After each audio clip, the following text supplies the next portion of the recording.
And here we go. So, good morning, good afternoon, good evening, everyone, wherever you happen to be in the world today. Welcome, one and all, to Coffee Talk. That is right, it is time. Time for Coffee Talk Live, broadcasting, podcasting on YouTube at Coffee Talk Live and at Prepper University. That's Coffee Talk and Prepper University on YouTube. Simultaneously broadcasting at 2 p.m. Eastern Standard Time, Monday through Friday for the live portion.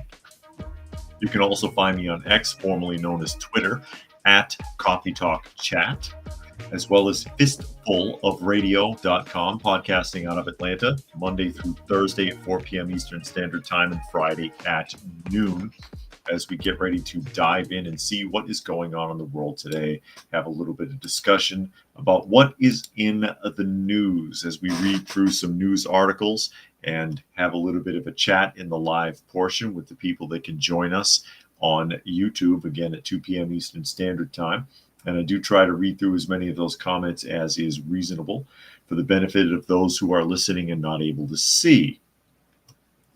And as so far, we see chiming in here Helter, Dragon, and Gary Edwards saying hello in the live portion, as well as Chillin' Dave. He says he's in a FEMA zone. Are you? FEMA zone, romancing the stone. Joined today by Daniel in the background. That is Daniel who is behind me, taking the spot in the chair of honor, as it were. I'm also joined by Miss Granny Smith, who is knocked out with a toy under her nose in the corner. You can't see her, though. She's over there, sleeping peacefully, keeping me company today, surrounded by felines. I see also Drubal has joined us. Glad you could make it. As we get ready to crack open the news and see what is going on. And we're being joined by Boogers also chiming in on the live portion to say hello. Always welcome in the live portion, anybody who cares to join in. So what's going to happen? What's going to happen, ladies and gentlemen, to all these poor illegal immigrants? I'm sorry, I mean migrants. When the state can't pay for their rent anymore. Apparently, this is now a huge concern. So much so that they're pounding it in the media. And I know you're all wondering about the protests. We're going to get to that. And Zane is here today. Glad you could make it. As we jump into our first article.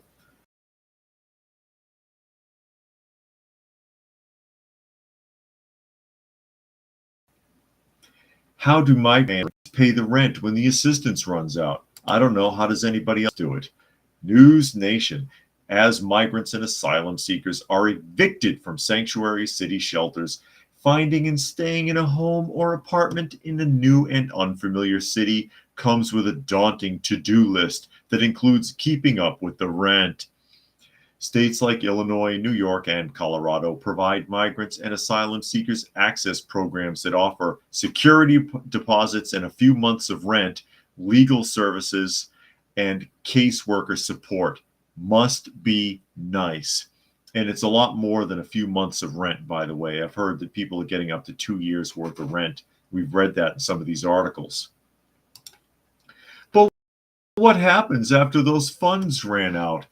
Often creates a quandary for many migrants, the majority of whom won't be qualified to work for months or years. If they're not going to be able to work for months or years, why are they here? Well, they're here because they're getting a free ride like this.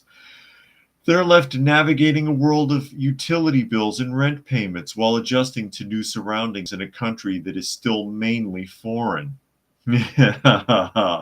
Oh my God. Quote, we're doing our job by having to say that it's not going to be easy for you for a very long time and making sure that they are aware of what's in front of them, said Peter Zitgerman, the director of Immigrant Family Services in Chicago for World Relief, one of a collection of humanitarian organizations that work with migrants in Illinois. Chicago, some migrant families have decided to move in together to share expenses to cut the financial. Said, you mean like that Wonderman basement in Massachusetts that they cleared out like 38 Nigerians hiding in? What other families realize they cannot sustain independent housing, are forced to return to the city's landing zone where they can reapply to re-enter the shelter system for another 60 days, like those current shelter residents who do not have a path to brought here. They were misled. The executive branch of the White House. Come one, come all. We're going to open the border. We're going to crack it wide open. Whoever the hell wants to can come across. We're getting people from all over the world, 8,000 plus people a day from all over the globe, not just South America anymore. We can't afford it. We don't have the programs. We don't have the money. They're taxing people to death for this. The people that are coming here, most of them, they don't have good intentions and they're doing a lot of damage. Plus, they're getting a free ride. I want somebody to pay my rent for months or years. Pay my security deposit. Give me a free counselor and a free social worker. Pay my utility bills. I was born here. Damn. As said, Zitgerman said many migrants have a hesitancy to move away from Chicago's Hispanic communities where they have been sheltered. That's because they don't know where to go. Vacant apartment units are made available to migrants who must make 80% below the area median income to qualify and do not need proof of employment or income, according to the Chicago Tribune. However, the neighborhoods where the most vacant apartments are on the city's south side, which is predominantly African American and does not offer the same Spanish-speaking support services. And this is misleading right here because you're pretending like most of the people who are coming from that are coming across the border are from South America, where they would speak Spanish or Portuguese, and they're not. The majority of people coming across the border currently are from Asia, the Middle East, and Africa. So that's misleading anyways. It leaves migrants feeling that they have less access to the support they need to navigate what's coming next, Zitgerman said. It also leaves humanitarian organizations like World Relief with a sense of feeling demoralized. Yeah. You know who feels demoralized? The American taxpayer. That's who feels demoralized. And Zane reminds us there's no safety nets in Mexico, and if you don't work, you starve. And that's how it used to be here. That's how it used to be here. And Michael says, Marietta Diner just put me in a food coma. Okay. Michael is having lunch. And I see Gary Smith is here. And Nature Nerd says the taxpayer is paying for the migrant apartments. Exactly. That is the problem. Taxpayers are paying for it. And that's who should be feeling demoralized in all of this. And I see D'Lo has joined us. Glad you could make it. And Gary Edwards says landlords are pricing rents during the middle of a housing crisis. Is not enough affordable housing for native citizens, much less immigrants. And Chillin says to keep working because they need our money. Yeah, they need our money. Yeah, that's your tax dollars at work. Tax dollars at work, ladies and gentlemen. Right out the window. It doesn't even matter. Like it never mattered. Oh my God. And speaking of rent, that's going to tie into the next article, which is actually another local article. It's another Georgia article, something that I take a little bit of issue with because of some of my experiences, but I'm going to point a few things out here. Since it is a local article, it says it's the Columbus WTVM News. New law gives more protections to renters in Georgia. And I'll tell you why I have a problem with this. This sounds fair. This sounds fair. but not necessarily, as we dig into the article a little bit. Again, new law gives more protections to renters in Georgia. And you see this house here that's been destroyed. For those of you who can see, for those of you who are part of a house, the gutter has been damaged. The soffit looks damaged. The door is off the hinges. The windows are broken out. And there's a pile of clothing and other stuff on the front lawn here. So the article reads, renters in Georgia got more protections under the law on Monday, bringing the state up to speed after decades of falling behind on the power balance between landlords and their tenants. House Bill 404, signed into law by Governor Brian Kemp on Monday, requires landlords to provide rental housing fit for human habitability, and that's in quotations. The state will reference the existing Georgia Health Code to provide a definition for that. And when the law officially takes effect on July 1st, renter will finally have some teeth to their complaints to code enforcement or even in a court of law if landlords refuse to make necessary changes. Quote, it's absolutely ridiculous that we have to have this as a public policy and legislation, said Allison Johnson, executive director of the Housing Justice League in Atlanta. In addition to their day-to-day work for the past few years, Johnson and her group have been working with tenants of the now condemned Forest Cove apartment complex in southeast Atlanta. Crumbling walls and floors, rat infestations, lack of electricity or running water in some cases. The often violence-plagued Forest Cove apartments closed in 2023. The grim images from the complex stoked an appetite in the General Assembly to get rental protection in place. And another quote here, without Forest Cove and other participants, 404 doesn't exist right now, said Johnson. And processes in place, tenants are now able to hold landlords accountable. There's more visibility around these issues because, again, there are many more Forest Coves in the city of Atlanta and in the state of Georgia, to be clear. There are other important protections in the bill, like a grace period for renters who pay their rent. Now landlords have to wait 3 days after the due date before filing for eviction in court. It also caps rental security deposits at the rate of 2 months worth of rent. All right, now I'm going to explain why I have a problem with this, if some of you haven't already figured this out. And one here from Nature Nerd says, if the tenant doesn't pay, the landlord should not have to pay to fix anything. Yeah. Now, one of the many hats I've had to wear over the years, and this is going back some time here, in the late 80s and off and on in the early 90s, I worked with a couple of guys who repaired apartments. They repaired apartments because tenants tend to destroy them when they move out. Anyone here rent property? Anybody want to chime in the comment section? Tell me if I'm making any of this up. A lot of the time, tenants destroy the property, and they do it deliberately. I've seen it over and over and over and over again. So they can't pay their rent. The landlord starts eviction proceedings because if there's a tenant in that apartment not paying rent, they're not making any money.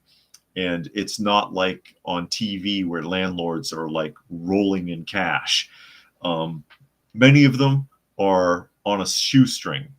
They're barely making their budgets, and they put a lot of money into repairs and upkeep on the apartment or the house or whatever they're renting. So you have to evict a tenant because he hasn't paid his rent in 2 months. And they get mad that you're putting them through eviction proceedings. And then in the natural state of man, their first instinct is revenge. So they start trashing the place. They break windows. They bust the sheetrock. They screw up the plumbing. One of the things we used to have to do a lot when we repaired these apartments was pull rags and stuff out of the pipes in the kitchen and bathroom sinks. The toilets would be so jammed up with stuff that couldn't flush that we'd have to completely remove the toilets and throw them away. People deliberately destroy this stuff. They'll spray paint graffiti on the walls, break the windows, do all kinds of horrible things, fill the place up with trash. I can't tell you how many bags of empty beer bottles and cans we've cleaned out of apartments. So now this law is saying, oh, well, the landlord has to fix all that first. They probably can't afford to. They probably can't afford to. And the apartment complex that they cited was a housing project, if I'm not mistaken. And housing projects, unfortunately, are notorious. This says Forest Cove Apartments. That's the one. I believe that was a housing project and a bad one. And in housing projects, again, are notorious for having really bad conditions because the tenants run the property down. They destroy it. They destroy the property for whatever reason. They're upset at the landlord. They're upset at a neighbor. They just don't care about anything and they live like pigs or whatever it is. The lower income, the worse it often is. Sorry to say. And that's not saying that everybody low income is trashy, but a lot of them are. And then the landlord's got to deal with it. And this makes it even harder on the landlord now. Why would you even want to rent a property? Why would you even want to bother? Zane says they hate rent, would rather own than rent. And Chillin says booze, weed, chips, food. Oh crap, what about the rent? Yes, I was a landlord. Thank you, Chillin, for chiming in on that, because you have to have seen it and experienced it to know what I'm talking about. And this is why there is a security deposit. This is also why most people, they don't get that security deposit back, do they? A lot of people, I don't know if it's most people, but I've never heard of anybody getting their security deposit back. And you're like, well, they want to put a cap. They're saying they want to put a cap on 2 months of security deposit, not more than that. There could be more than 2 months worth of rent damage done to an apartment, plus the rent wasn't paid either. And Stefan is here. Glad you could make it. And Zane says people spend more money on smokes than rent. Yeah, especially when it's weed. And Nature Nerd says when you own a house, you take care of it. You just don't understand. The tenants that ruin the apartment or house they rent out at all. Yeah, because they don't care. It's not really theirs. It's not really theirs, and they really can't be held accountable for it. All they have to do is walk away. Gary Edwards says there are 3 types of renters: good renters, sketchy renters, and reptiles. They used to manage cheap motels, which is where the reptiles go when they get booted. Okay. And Chillin says $3,000 in rents, $2,500 in mortgage, insurance, and water bill. And then Chris is here, and Chris says my neighbors who lived in townhomes would trash the places and leave broken glass in the street. Rental townhomes. Wow. There you go. There you go. And that's exactly what I'm talking about. And that's why that disturbs me. That change in the law, it's going to make it a lot harder on these people. It's going to make it a lot harder on people who rent properties. I would not want to be renting a property. I would not want to. I've seen way too much damage and destruction from people who don't care. And they want to seek revenge. That's an unfortunate human condition, that they feel so entitled and so privileged that they will lash out at someone even though they are the ones that are wrong. You couldn't pay your rent. Whatever the extenuating circumstances are, that landlord has a right to try to put a paying tenant in that property so that they can continue to earn an income and maintain that property even. And you're going to squat there. And because they're trying to move you out or force you to pay, you're going to destroy the place and cost them even more. And this makes that easier. This makes that easier. Now here's your top story. And there's multiple connections to this top story. I'm just going to open one. But this is going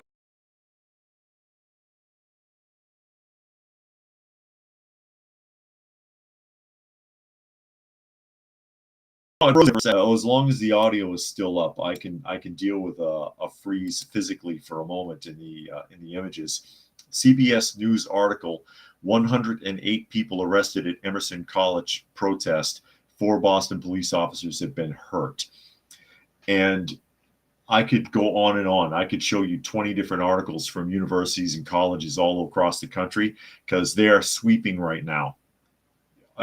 There's a bunch of different states that have an article just like this. I'll read a couple more comments on the previous subject and then we'll get into this. Chris says they've seen many stories where landlords try to stop parties at their Airbnbs and the parties usually respond with violence and destroy the house. I've heard of that.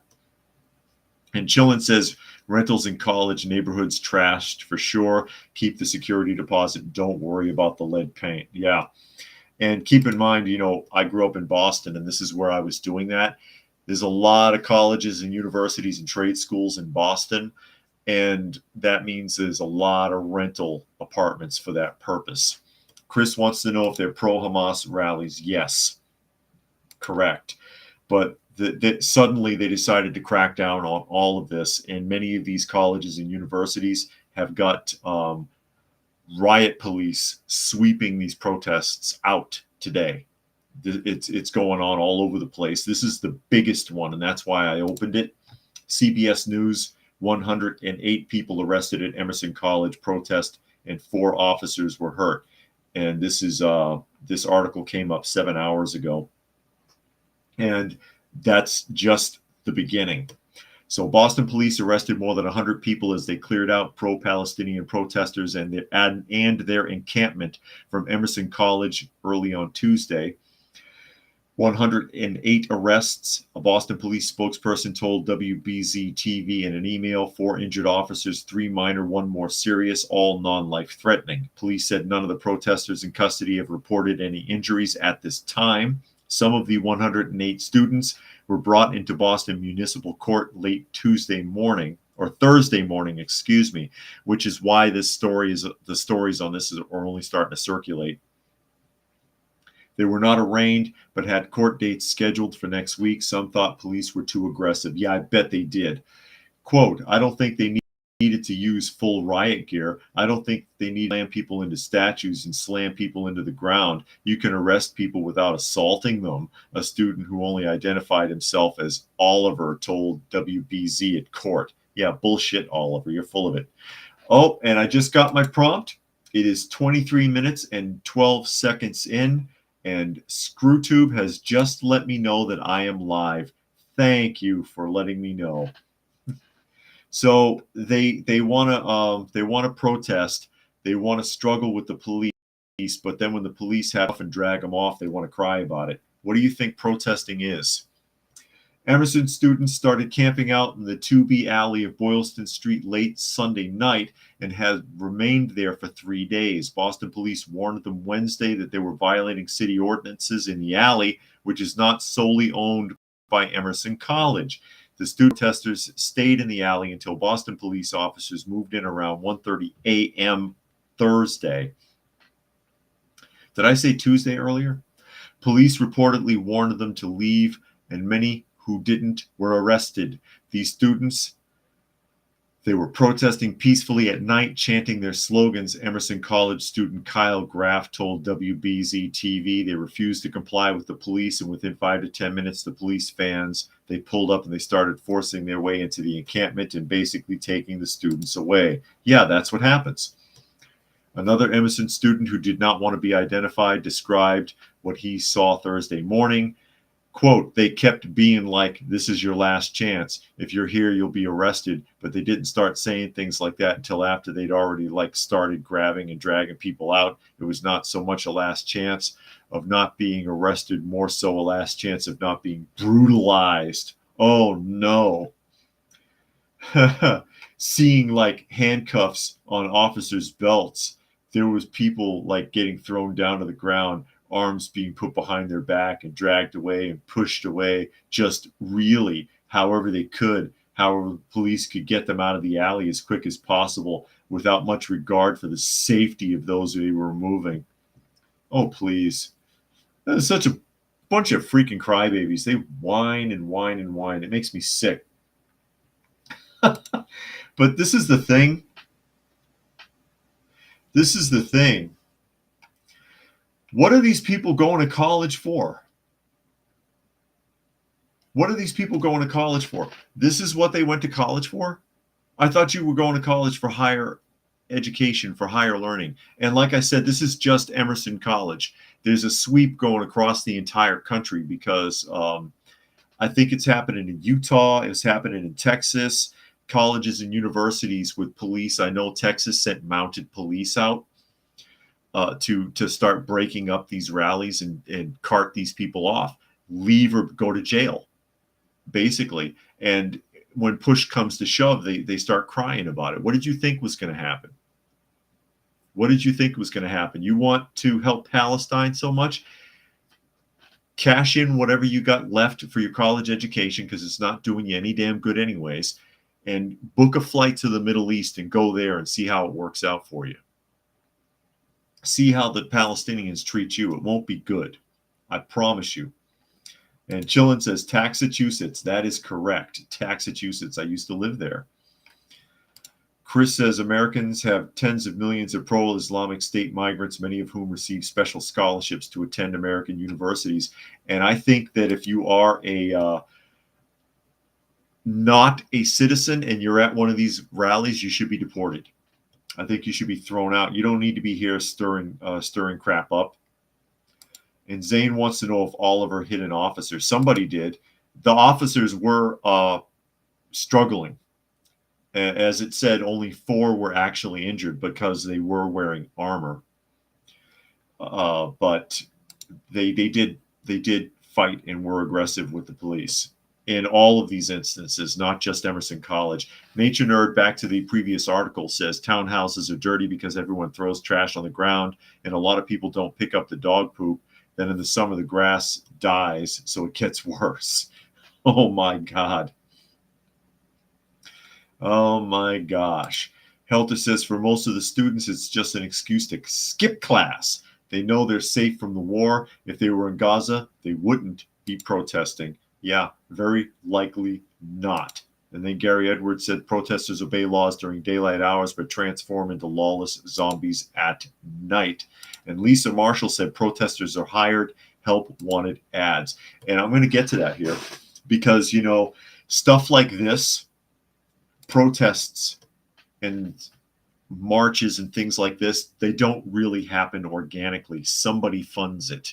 Somebody organizes it, somebody sets it up, and somebody finds chumps like this to participate and drags them into it and gets them set up.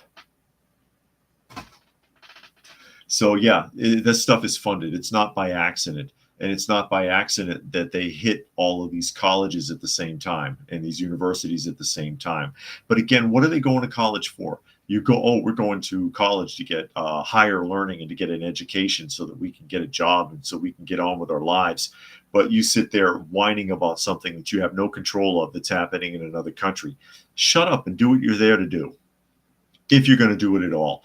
If there's any point to even being in these so-called halls of higher education anymore. Are they? Are they still? Is it worth it anymore? I beg to differ. You know, when I think back to not that long ago, Latin was still being taught in high school. High school had Latin classes, and, you know, people might say, well, what's the point of learning a dead language? Well, you learn the language, you learn the Latin to have a better understanding of the language that you're using, since most English root words are based in Latin. So you have a better understanding of the language. You have a better understanding of spelling, pronunciation, of definitions. You can read and write and speak better if you understand the language better. They don't teach that in high school anymore. Now in college, they have remedial English. Remedial English. Because the kids that are coming in are too dumb. They can't read. They can't write. Half of them can barely speak. And Nature Nerd says, isn't arresting protesters violating a right to protest? You're supposed to be able to protest things even if it's not popular or bad. Freedom of speech. Not in a private alley. and not on private property. So the college is a private property. If they want you to move, you need to move. Go protest out on the sidewalk in front of the college. And the alley, as was pointed out in the article, doesn't belong to Emerson College. And I've seen the alleys in downtown Boston, and they're long. They're long, and they go for blocks, and they interconnect. And they're service alleys for utilities and for trash pickup. It belongs to the city, and they can throw them out. And Dragon says all those kids are going to be really hard pressed to find employment after college now. And Zane says taxes are getting to them. Taxes are getting to all of us. And Chillin says so you can pronounce Worcester. Why? So that you can be in Worcester, Massachusetts? Absolutely. And Chris reminds us that the attack on the Boston Marathon were also migrants. As I catch up a couple more comments, and then we'll move on. Gary Edwards says colleges are basic training for social justice warriors and career activists. News, Christians, conservatives, pro-lifers are usually the target. Muslims never get asked to bake the cake. Nope, absolutely not. And Raccoon says crisis actors. Yeah, that could be. And Monkey is here. Glad you could make it. And that they go on to say the only way to bypass First Amendment, have the section privately owned, so you can full on arrest people on the private property. Well, you only have as many rights as they'll allow. It's really more privileges than rights. And one more here. Gary Edwards says anti-American college student protesters should feel repercussions in the free market after graduation. That's if they graduate. No anonymous protesters. No anonymous protesters. Yeah. Oh, it'll come back to haunt you. And you got to wonder if years down the road, 20 years from now, some of these guys aren't sitting there going, damn, that was stupid. I shouldn't have gotten involved in that. I shouldn't have wasted my time. I shouldn't have done all that. Because we all have regrets.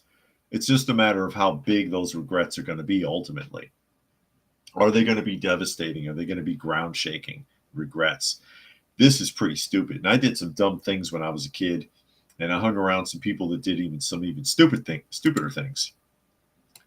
But holy crap. Holy crap. This is pretty bonehead stupid. And protesting on behalf of people that don't give a damn about you. That don't give a damn about you. If they were able to come here and take over tomorrow, you would be the first ones on the chopping block.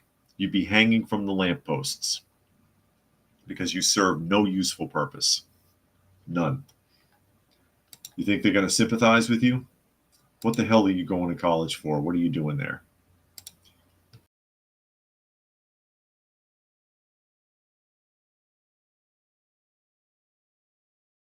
Funding.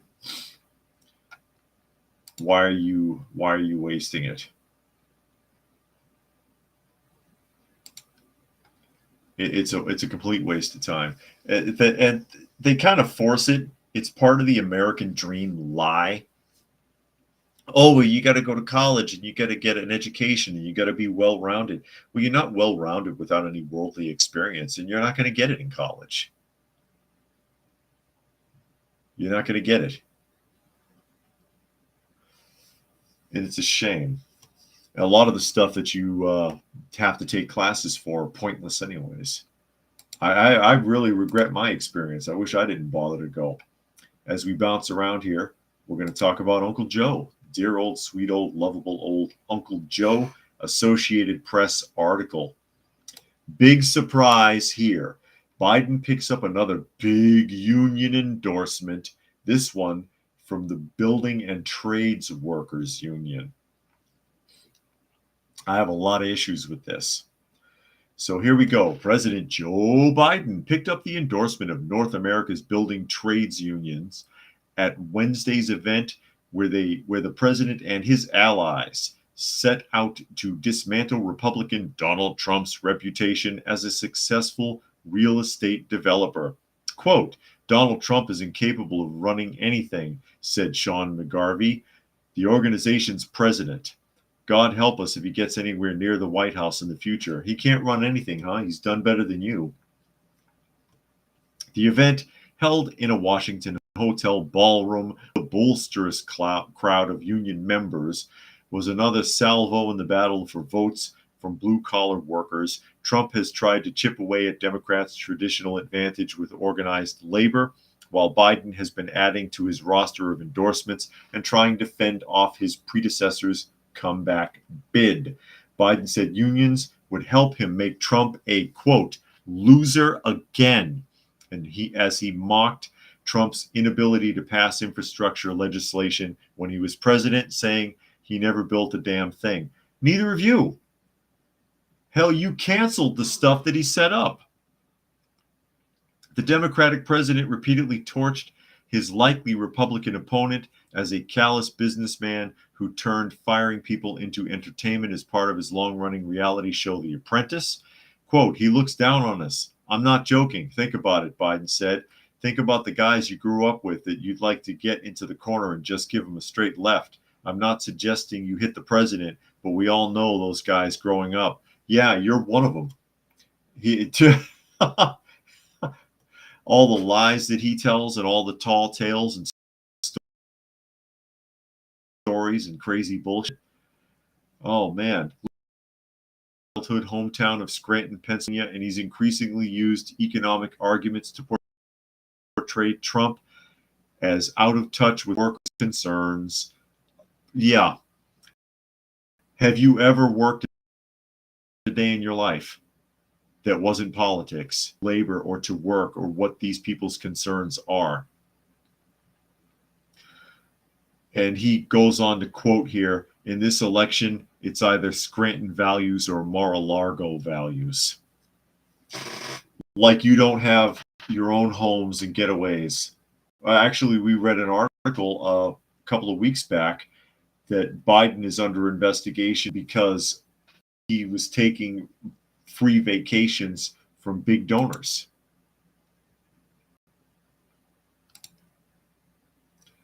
Unbelievable. Monkey says was going to say Biden did more to destroy rather than build. It sure looks that way. Where's that pipeline, Biden? You shut it down. You shut down a lot of probes, and then you're claiming you built something? What did you build? What's been built? I don't know. I really don't. Has something been built? Has something been changed or improved? I can't tell. And it bothers me that any politician is getting union endorsements for a variety of reasons. One, getting endorsements from a union's leadership does not necessarily reflect the opinion of its workers, of the union members. That's the reflection of the leadership, who is taking money collected from union dues that is supposed to be for the benefit of the workers, for emergencies, for funerals, for whatever they're supposed to use that money for, and giving it away in a campaign to endorse a president, to endorse a senator, to endorse whoever, a mayor, a governor, trying to garner influence. And I don't think any of that's appropriate. Just like I don't think judges should have a political affiliation, I don't think unions should either. I don't think unions should be involved in politics. They talked about that a lot in The Jungle. If for those of you who read The Jungle, if you recall the union organizer, I think it's a huge mistake for them to be partnered, and that's something I'd like to see eliminated. I'd like to see unions separated from all political parties. You're supposed to be there to take care of your workers, not spend their money trying to garner favors from politicians and then pretending that your representation reflects the representation of your entire union. I'm sick of seeing that. I'm also sick of reading stories where higher ups and union authorities get caught stealing money from the workers. Happens a lot. It happens a lot. There are many, many stories out there. I've read a few in the podcast. And Gary Edwards says The Jungle by Upton Sinclair. Correct. And that was really reflected during in later on in the story, the union strike at the meatpacking plant. The strike at the meatpacking plant, and the Irishmen, I think they called him, who manipulated things politically. And Monkey says any union that endorses Biden isn't surprising. It's like California that goes blue every election because it's expected. And Zane thinks that Trump is a scam artist and Biden is a puppet for someone behind the scenes. And who knows? That could very well be. That could very well be. Although there are many who will argue, one is a lot worse than the other. One is a lot worse than the other. Oh, and by the way, and I should have read this one next, actually. And this is these are the pamphlets. Is this the one in? Oh, this is University of Michigan. Okay, so some of the pamphlets that have been getting passed around at these colleges and universities where the pro-Palestinian protests are taking place. Hello, Miss Kitty. Miss Kitty has joined us. You coming to say hi? No, you're just going to sit there.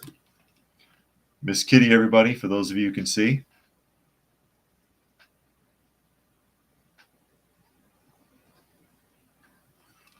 Keeping me company now, along with Daniel. There's been flyers that have been getting passed out at these protests. And now this has been, they've got hold of them and they're showing them in the news so that people can see what they say, which is important for people to know what's going on at these colleges, what these students are doing when they should or supposed to be getting a higher education so that they can be better citizens and better whatever. And Monkey says, if churches are separated from government, how come unions can't adapt the idea of being like the church and separating from the government so unions can focus on its own workers? And that's a lot of confusion there, Monkey. The concept of the separation of church and state, the original purpose behind it is to keep the state out of the church's business, so the state can't tell the church what to do. And on that same token, there should be something to keep government from interfering with unions so that unions have no interest in participating with them. The reason that the separation of church and state doesn't work, there's twofold reason. One is because the churches are still manipulated through 501c3 charity grants. So there's certain things they won't say or do to maintain the 501c3 charity status. And secondly, with the separation of church and state, there has been a huge misconception in modern times that the idea behind the separation of church and state is to keep the church out of the state's business. But that was never the original intention. And Hasdrubal says, catch you later. Oh, you got to go, Hasdrubal? And Unknown Nose is here. Glad you could make it. And Lisa says, stealing always seems to happen in union presidencies. Yeah, absolutely. And Nature Nerd says, you would think people would stop support for Palestine after Iran launched hundreds of missiles at Israel. And that's been going off and on for years. And they don't know. They don't know and they don't understand what's going on, which is exactly why they need to stay the hell out of it. They really don't know. They only know what they've been told and they believe what they've been told without doing any of the research, which is what most people do, unfortunately. They don't research anything. They don't know anything. They believe the first thing they heard. And when something new comes along, They don't want to believe it. They don't want to believe it. But anyway, here we go. Fox News article, Death to America pamphlets circulated at colleges and anti-Israel encampment, eyewitnesses say. Multiple student groups at the University of Michigan, and I think that school's been cleared out too, hasn't it now? Shared a variety of anti-Israel material and pamphlets this week at a pro-Palestinian encampment, according to one eyewitness. One of the pamphlets, titled 10 Anarchists, these what? 10 Anarchists, these on Palestine solidarity in the United States. That sentence doesn't make any sense. Was made available for students to take and read. The pamphlet discusses a wide-ranging set of opinions related to the confrontation between Israel and Hamas, and states on one page, freedom for Palestine means death to America. Okay. Josh Brown, a junior at the University of Michigan, who witnessed the ongoing demonstrations firsthand, told Fox News Digital the pamphlets were made available to students at the encampment. Brown documented the protests on social media and also told Fox that the encampment, which has not been removed or taken down, featured a library of material for students. So they have a library of material to be pro-Palestinian, but nobody wants to utilize the school's library for, I don't know, their college studies. Other pamphlets were handed to students, including one titled The Gaza Ghetto Uprising and another, First We Take Columbia. In the Gaza Ghetto Uprising, the anonymous author draws parallels of 10/7 and the Warsaw Ghetto Uprising. The author also shows soft support for taking Israeli hostages. Brown wrote in a post to X, another pamphlet is titled First We Take Columbia, apparently authored by Yale and Columbia students. Brown, who studies computer science at the university, noted on X that the encampment appears to have been organized by a handful of student groups, some of which have advocated for terrorism and glorified those who engage it online. And once again, these things don't happen by accident. They don't happen by accident. Somebody is funding it. Somebody is orchestrating it. Someone is arranging it. And there's plenty of ignorant people to go around to fill those positions. And WCM is here. Glad you could make it. Monkey says FBI, CIA will sleep on this, but yet will go full-on commando on U.S. citizens. No kidding. And as was demonstrated yesterday, and why I showed the video clip for those of you who were able to see it, the helicopter, the police helicopter that had a laser light shined on it, remember? And how quickly that helicopter was able to track the position of the flick of that laser light and then close in on it a mile away, lock on to the individual walking down the street and tell local police where they were so that they could come and pick them up and arrest them that quick. But this they can't manage. This they can't manage. Dragon says those protesters left their country and came to the U.S. out of a fear of death, yet they want to turn this country into their old home. How ironic. And then Helter said they left a country. If they spoke out against their countrymen like they're doing here, they would be arrested and put in a hole so deep no one would find them. They would probably be executed in many of those Middle Eastern countries. And WCM says, lock her up, take the bang bangs first, father of the VA double X. He's just another Rothschild puppet. And Nature Nerd says, little good computer science will do when World War III knocks out the internet and telecommunications around the world. I suppose not. I suppose it won't do them very much good. But that's the type of literature that's been getting passed around at these colleges. And I just wanted to showcase that. And it should have been next in line behind the arrests at the colleges. that have been taking place the last couple of days.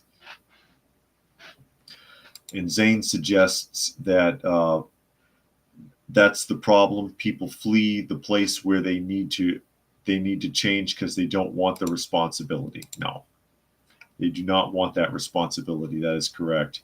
They don't want to make change there. They want to go to another country and cry about it and then try to get that country to change them. We're going to do another video clip. Hopefully this will work. And I think it's important. I think it's important because it demonstrates a lot of what is wrong in the Western world today. There's another news article. I'll read you the title first before I try to open it, because sometimes video clips get a little wonky. Washington 13-year-old steals woman's purse and punches her outside of a Seattle pharmacy. All right. And I'll read the article and I'm going to run the video clip. And it's important. It's important what happens in the video clip. And there's a lot of things that you can unpack from it as I share this. And again, it demonstrates a lot of the things that are wrong.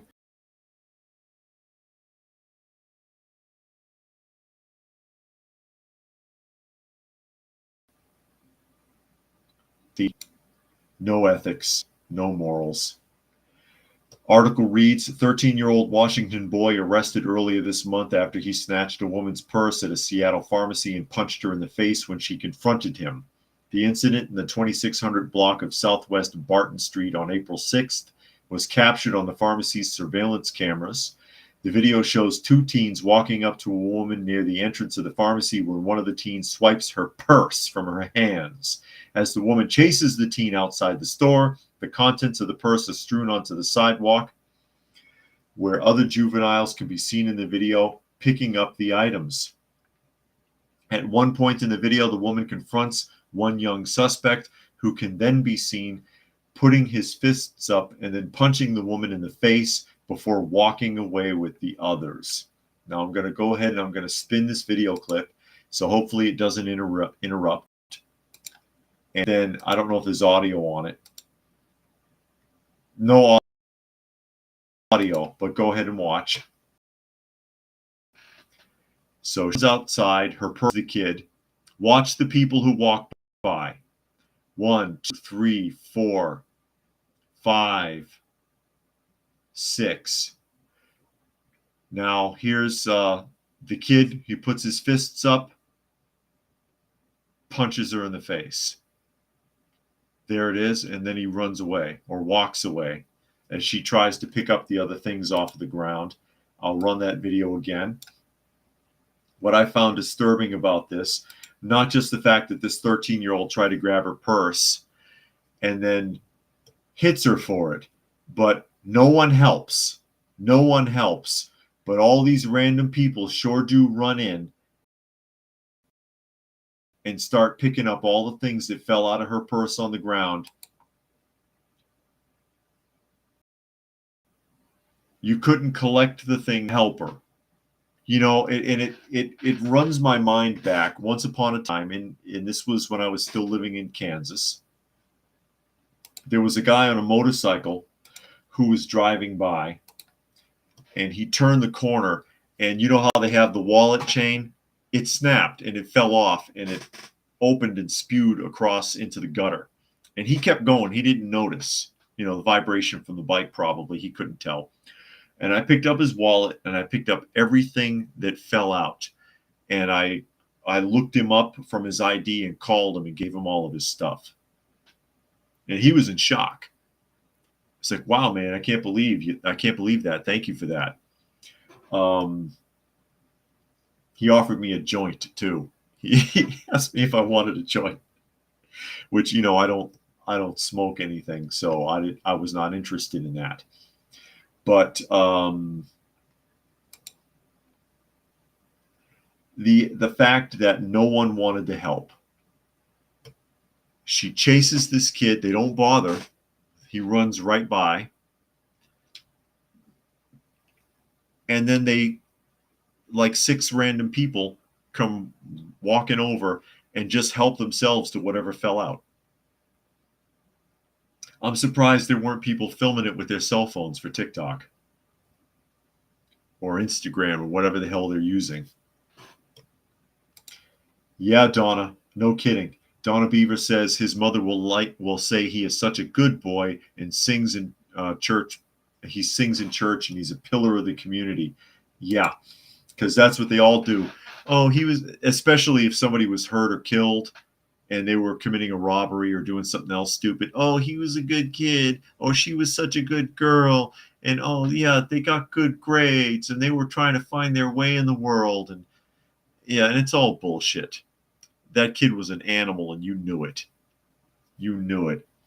And Raccoon suggests it's Biden's America. And Zane suggests it's helping will get you arrested. Gary Edwards says a pack of wolves. And WCM says, as I was tracking the invisible jet, it disappeared off radar. You looking for Wonder Woman? Donna says, where was that kid's mother and father? Well, I'm sure they'll be there in court. They may have to appear in court. Dragon says there's definitely a pattern with these punks only preying on old people and women. They wouldn't try this up against a formidable male.